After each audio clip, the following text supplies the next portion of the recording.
Buenos días a todos, mi nombre es Carlos Alonso, soy médico del Servicio de Urgencias del Hospital Puerta de Hierro Majadahonda y en esta videoclase vamos a ver un tema que es la cricotibidotomía, que es una técnica de una vía aérea quirúrgica de emergencia.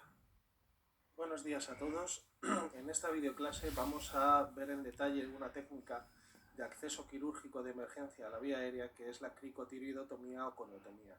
Vamos a estructurarla en estos 6 puntos, vamos a conceptualizarla, ver las indicaciones y contraindicaciones, detallaremos un poco la técnica y las complicaciones previsibles y conclusiones. Bien, el concepto de cricotiroidotomía, o coniotomía, cricotiroidotomía o coniotomía son sinónimos, es un acceso rápido a la vía aérea inferior en una situación de apnea o hipoxemia grave en que no sea posible acceder a esa vía aérea de otro modo. Bien porque la intubación orotraqueal no sea posible, esté contraindicada o no se pueda llevar a cabo con fibrobroncoscopia o métodos alternativos. Cuando no sea posible o no haya tiempo de efectuar una traqueotomía o cuando además necesitemos de esa vía aérea porque no podamos mantener una ventilación adecuada con una bolsa autoinflable tipo ombú de resucitación. Es importante tener en cuenta la diferencia entre coniotomía o cricotiroidotomía, que es la técnica que vamos a ver, y la traqueotomía o traqueostomía. Primero por el punto donde se van a llevar a cabo y segundo por el calibre. El calibre de la vía aérea que vamos a obtener va a ser mucho más ancho, de mucho mayor luz en la traqueotomía y va a ser una vía aérea quirúrgica definitiva. Mientras que la coniotomía o cricotiroidotomía va a ser un calibre muy inferior y en el fondo va a ser una vía quirúrgica emergente y una terapia puente hasta que podamos realizar una traqueotomía que va a llevar mayor tiempo para realizarla. La mayor diferencia fundamental es dónde se llevan a cabo. La traqueotomía se va a llevar en los anillos traqueales, mientras que la cricotiroidotomía la vamos a hacer en la membrana cricotiroidea, que es esta ventana que hay aquí, por donde vamos a introducir una cánula rígida de un tamaño bastante pequeño, como vamos a ver a continuación. Veamos las indicaciones. Las indicaciones de la cricotiroidotomía fundamentalmente es cuando tengamos que acceder a una vía aérea quirúrgica porque las vías aéreas estándar tipo intubación sean imposibles de llevar a cabo o no podamos por una obstrucción completa a nivel de la glotis y que además, debido a esta misma obstrucción de glotis, que puede deberse a múltiples causas, traumatismos, anafilaxias, angioedemas o epiglotitis, nos veamos con que no podemos acceder a la vía quirúrgica de otro modo y además que los dispositivos supraglóticos van a ser completamente ineficaces y están contraindicados. Así, nos encontraríamos con cuadros de estridor grave, cuerpos extraños enclavados, edemas glóticos importantes, quemaduras inhalatorias, angioedema, epiglotitis, traumas faciales severos, como esa imagen tan terrible que tenemos ahí, hemorragias posteriores orofaciales masivas que no nos permitan visualizar de ninguna forma la entrada en vía aérea, un enfisema subcutáneo por fractura traqueal que no nos permita otro tipo de acceso y siempre cuando haya habido una intubación fallida en otras vías aéreas más sencillas, menos incruentas como pueda ser no se puedan llevar a cabo. ¿Qué contraindicaciones tiene? Bueno, comencemos diciendo que esta es una técnica que se lleva a cabo en adultos. En principio en el niño las estructuras son mucho más laxas, apenas se pueden identificar las estructuras como vamos a hacer en el adulto y probablemente fallemos. La técnica que se utiliza en niños es la punción cricotiroidea que excede el contenido de esta videoclase y no la vamos a mencionar.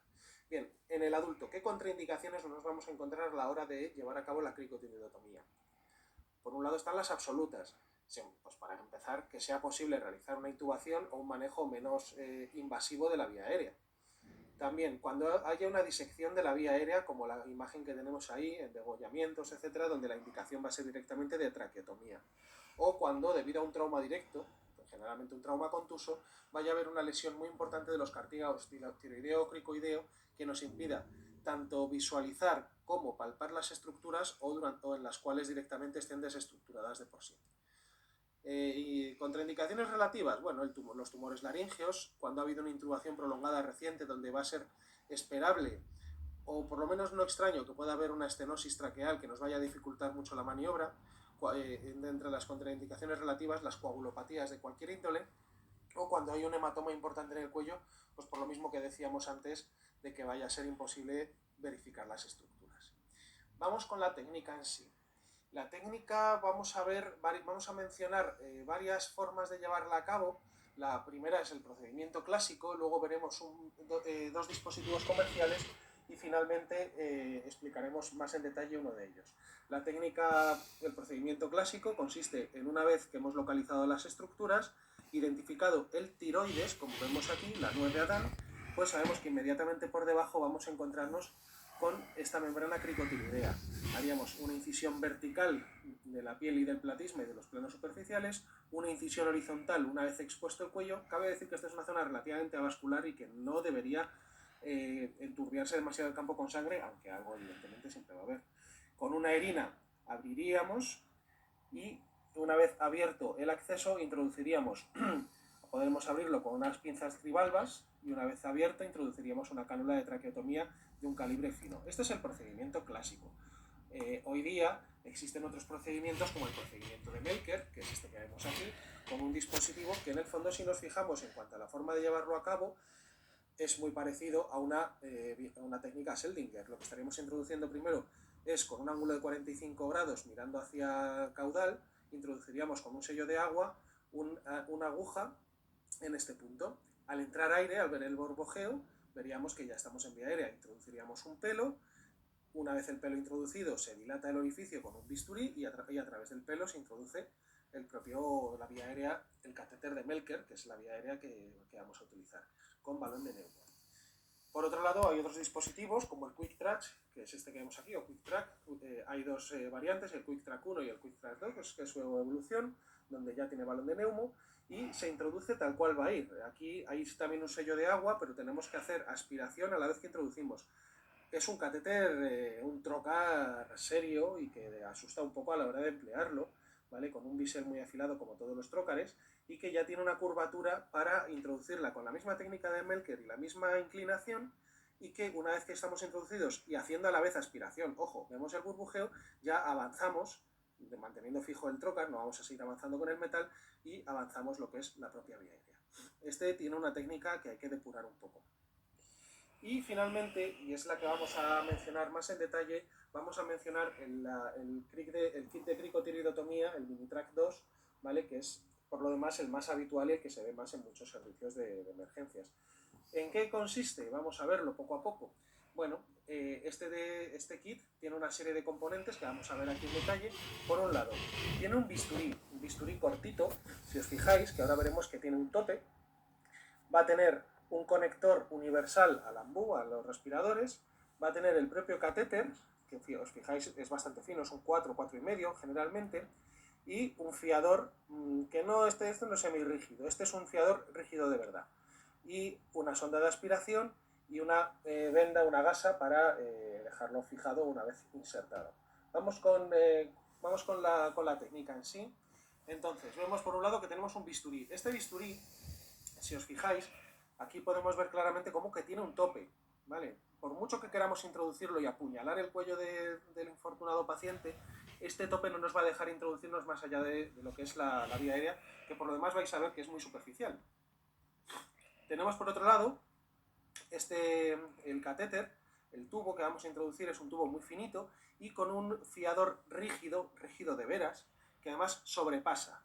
Normalmente cuando hacemos una intubación y colocamos un fiador en la intubación, ese fiador no sobrepasa la punta del tubo, mientras que en la cricotiridotomía sí, porque nos va a ayudar a disecar planos profundos para precisamente ayudarnos en la técnica, porque va a tener ciertas dificultades. Vamos con ello. Comencemos por lo que sería palpar las estructuras. Una vez que hemos palpado el tiroides y sabemos que por debajo está el cricoides, vemos como la ventanita de acceso, el abordaje que vamos a hacer, que es la membrana cricotiridea. Una vez ponemos un poco de betadina, un poquito de antiséptico y procedemos. Una vez que hemos identificado la estructura, vamos a fijar los planos del cuello con 2 dedos. Esto lo vamos a hacer con la mano no dominante. ¿Por qué? Porque esta mano ya no la vamos a mover de aquí. Esta mano ya se queda fijando los planos durante toda la técnica. Utilizamos, como decimos, antiséptico y fijaos que esa mano izquierda no debería moverse en ningún momento, porque en el momento en que la levantemos, los planos del cuello, el plano superficial, el tejido celular subcutáneo, el platisma y las fascias superficiales se van a mover. Y lo que hayamos visto como una ventana y hayamos empezado la técnica introduciendo y accediendo a la vía, se van a mover los planos y la habremos perdido, y eso nos va a producir con mucha seguridad una falsa vía. Bien, nos acercamos con el bisturí, lo introducimos hasta que haga tope, porque el tope lo hace el propio bisturí, y vamos a utilizar el mango romo del bisturí que hemos utilizado para introducirlo y agrandar como un dilatador el orificio que hemos realizado, ¿vale? Un giro de 90 grados, y con eso ampliamos suficientemente el orificio para ya con el catéter y su fiador empezar a introducirnos. En el momento en que introducimos la punta del fiador muy rígido, como digo, dentro de la vía aérea, lo mantenemos fijo, ahí ya podemos liberar la mano no dominante y avanzamos, no sin cierta dificultad, avanzamos el tubo. El tubo que, como veis, es un 4, es un tubo bastante fino para un adulto. Una vez introducido, avanzamos y ya lo tenemos ahí colocado in situ. Colocamos el adaptador universal y ya podríamos directamente ventilarlo. Va a ser una ventilación con presiones muy altas por el calibre tan bajo que tiene, al fin y al cabo, el tubo. Bien, pues ya lo colocaríamos con esta venda, sin demasiada presión para no obliterar demasiado las yugulares, aumentar la presión intracraneal, por si acaso. Y tendríamos incluso nuestro aspirador con el tubo de aspiración finito que trae el propio kit. Bien, esta sería el resumen de la técnica, y no cabe olvidar que esto es una cosa transitoria y una terapia puente hasta poder acceder a una vía aérea quirúrgica más definitiva y una medida, pues digamos, salvatoria. ¿Qué complicaciones nos podemos encontrar? Bueno, pues para ver sangre podemos encontrarnos con una hemorragia venosa o arterial cuando hay veces, hay una variante anatómica, la arteria tiroidea anterior-inferior, puede transcurrir justo por la zona de incisión y puede sangrar. Puede haber una broncoaspiración, el tubo, como habéis visto, que se va a introducir no tiene neumotaponamiento. Es relativamente frecuente hacer una falsa vía por introducir el tubo en tejidos blandos. Esto es más frecuente en pacientes obesos. La ventilación va a ser imposible, muchísima resistencia, y en cuanto inflemos un par de emboladas vamos a ver un enfisema subcutáneo masivo. Problema de esto, que nos va a dificultar la siguiente técnica, porque nos va a dificultar identificar las estructuras. Bueno, nos podemos encontrar con lacerar estructuras cervicales, fracturar el tiroides o lesionar la glándula tiroides, cuando el istmo es un istmo muy recurrente y asciende mucho, el istmo tiroideo. Puede haber, por los barotraumatismos con la ventilación, podemos encontrarnos con neumotoras y neumomediastinos. Puede haber, en caso de que avancemos con demasiado ímpetu, podemos encontrar que lesionamos la membrana tráqueo-esofágica y entremos en esófago, y podríamos producir una perforación esofágica y posteriormente una mediastinitis o broncoaspiraciones. En cualquier caso, también, si todo sale bien, aún así puede haber complicaciones a largo plazo, como sería la paresia de cuerdas vocales o estenosis subglóticas. En conclusión, una vez valorada toda esta técnica y mencionados todos sus detalles, las conclusiones de esta técnica es que es una técnica quirúrgica de emergencia para acceder transitoriamente a una vía aérea inferior, cuando no sea posible un manejo menos invasivo mediante intubación o dispositivos supraglóticos en el paciente adulto. Existen kits en el mercado que nos permiten disponer de todo el material necesario y no ponernos a buscar erinas, válvulas trivalvas y otros dispositivos que probablemente no tengamos a manos, y tubos pediátricos para un adulto. Que en cualquier caso va a ser imprescindible una buena localización digital de la membrana cricotiroidea, identificar bien las estructuras y no mover la mano cuando vayamos a hacer la maniobra para evitar el movimiento de planos y perder la vía, porque al fin y al cabo la complicación más frecuente entre todas las que puede haber es la falsa vía. Con una buena fijación de esos planos la vamos a minimizar bastante. Y poco más. Muchas gracias a todos por vuestra atención y espero que os haya agradado.